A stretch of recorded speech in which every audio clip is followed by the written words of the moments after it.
Assalamualaikum warahmatullahi wabarakatuh. Kami dari kelompok 2 mata kuliah Psikologi Industri dan Organisasi, Fakultas Psikologi Universitas Medan Area. Di sini kami akan menjelaskan tentang sikap dan kepuasan kerja. Adapun anggota kelompok yang pertama saya sendiri Bunga Jelita dengan NPM 208600256. Saya Yunasya Pradita Sabil, NPM 208600315. Saya Hida Salma, NPM 1886000304. Halo, nama saya Zeus Presli Ginting dengan NPM 208600230. Terima kasih. Yang pertama ada pengertian sikap. Sikap atau attitude adalah pernyataan evaluatif, baik yang menyenangkan maupun tidak menyenangkan terhadap objek dan individu ataupun peristiwa. Hal ini mencerminkan bagaimana perasaan seseorang tentang sesuatu. Selanjutnya, ada komponen utama dari sikap. Yang pertama ada kesadaran, keyakinan atau kognitif, yaitu ide dan konsep terhadap objek. Artinya, bagaimana keyakinan dan pendapat atau pemikiran seseorang terhadap objek. Yang kedua, ada perasaan atau afektif, yaitu segmen emosional atau perasaan dari sebuah sikap dan tercermin dalam pernyataan. Perasaan bisa menimbulkan hasil akhir perilaku. Yang terakhir ada perilaku, yaitu niat atau sebuah sikap untuk berperilaku dalam cara tertentu terhadap seseorang atau sesuatu. Adapun contoh dari komponen utama sikap, yang pertama yaitu kesadaran atau keyakinan atau kognitif, yang menganggap bahwa seseorang menganggap bahwa diskriminasi itu salah. Nah, jadi dia menimbulkan perasaan di mana dia menyatakan bahwa saya tidak menyukai dia karena dia mendiskriminasi kelompok minoritas. Maka dari pernyataan itu akan menimbulkan perilaku di mana dia akan menghindari seseorang karena perasaannya dengan seseorang yang mendiskriminasi sesuatu itu. Baiklah, saya akan membacakan slide yang selanjutnya. Seberapa konsistenkah sikap itu? Leon Fisinger mengemukakan teori ketidaksesuaian kognitif atau cognitive dissonance theory yang menjelaskan hubungan antara sikap dan perilaku.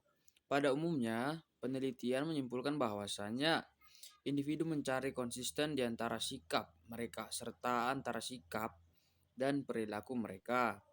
Itu berarti bahwa individu berusaha untuk menetapkan sikap yang berbeda serta meluruskan sikap dan perilaku mereka sehingga mereka terlihat rasional. Dan yang selanjutnya, apakah perilaku mempengaruhi sikap? Ya, variabel pengait hubungan sikap dan perilaku yang paling kuat adalah yang paling pertama adalah pentingnya sikap. Yang paling kedua adalah kekhususan. Yang paling ketiga adalah aksesibilitasnya.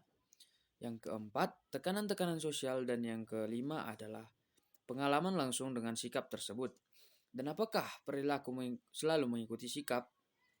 Teori persepsi diri menyatakan bahwasannya kita menyimpulkan sikap melalui pengamatan terhadap perilaku kita sendiri. Dan yang selanjutnya adalah sikap kerja yang utama. Yang pertama itu adalah kepuasan kerja. Perasaan seorang terhadap pekerjaannya. Ya, di mana seseorang pekerja merasakan tidak puas, puas atau sangat puas dalam suatu pekerjaan yang dia tekuni. Dan yang kedua adalah keterlibatan kerja. Yang maksud dengan keterlibatan kerja adalah sejauh mana individu berpartisipasi secara aktif dalam suatu pekerjaan.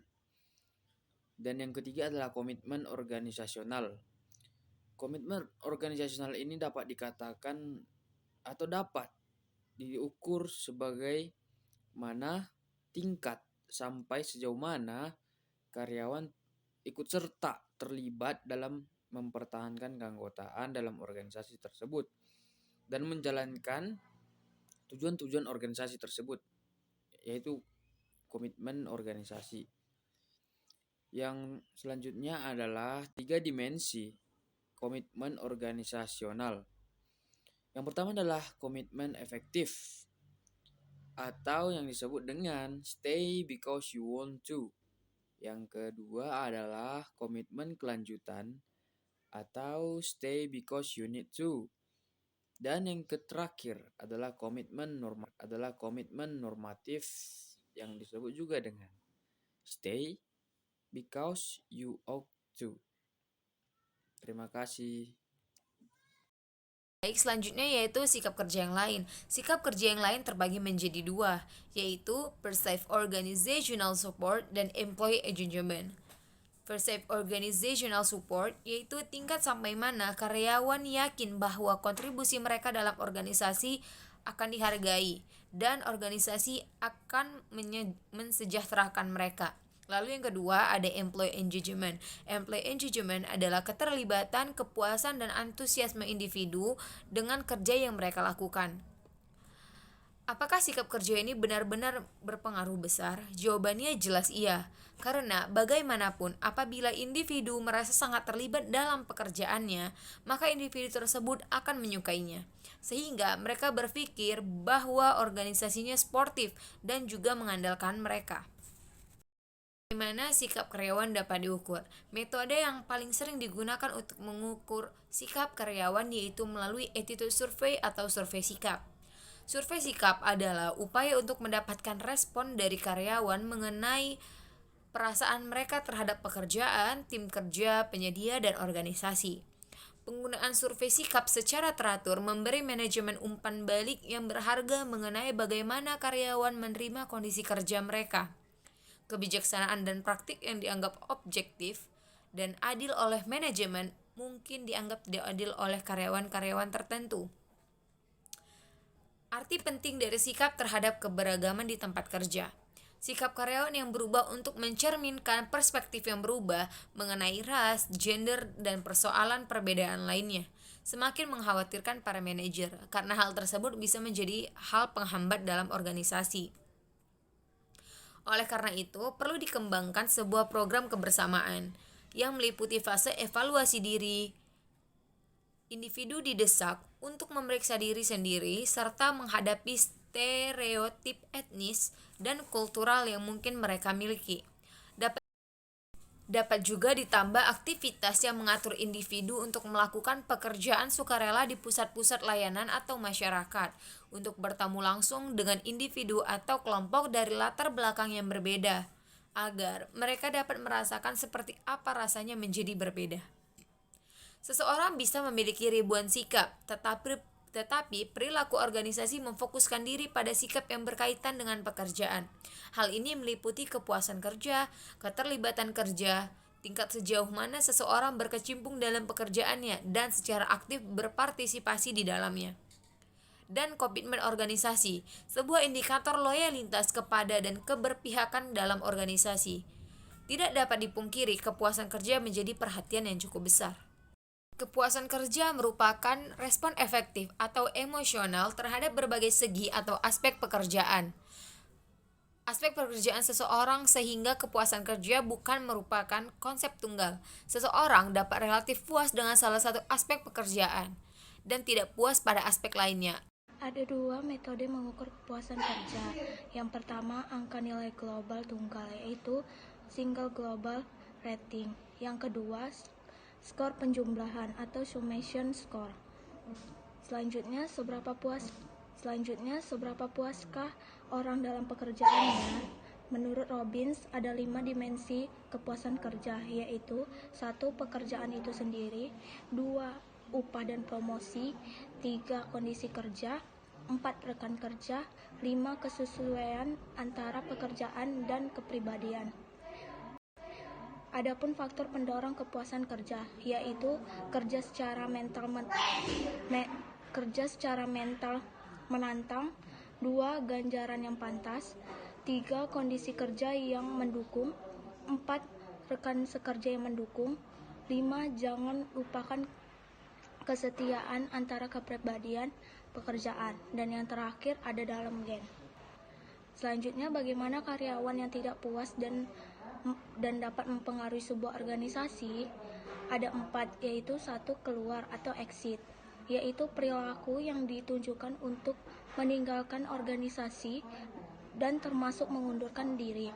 Yang kedua, aspirasi atau voice, yaitu ketidakpuasan yang diungkapkan dengan usaha aktif dan konstruktif untuk memperbaiki kondisi.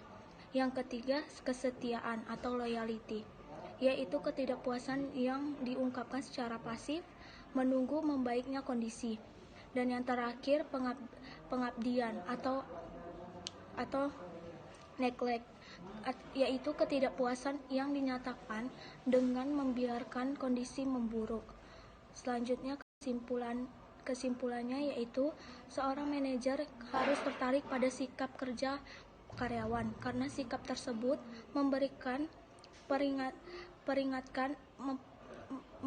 peringatan akan masalah-masalah potensial dan pengaruh terhadap perilaku mereka, juga akan melakukan pekerjaan dengan lebih baik. Mengingat manajer ingin menekan angka pengunduran diri dan ketidakhadiran, terutama di antara karyawan yang lebih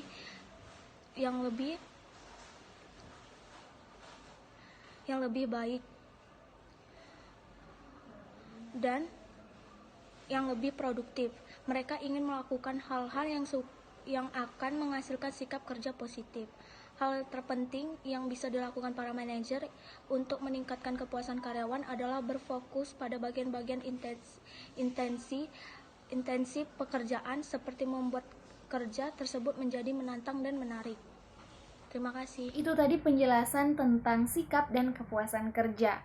Jika ada kata-kata yang salah, kami mohon maaf dan semoga bermanfaat untuk semuanya. Terima kasih. Assalamualaikum warahmatullahi wabarakatuh.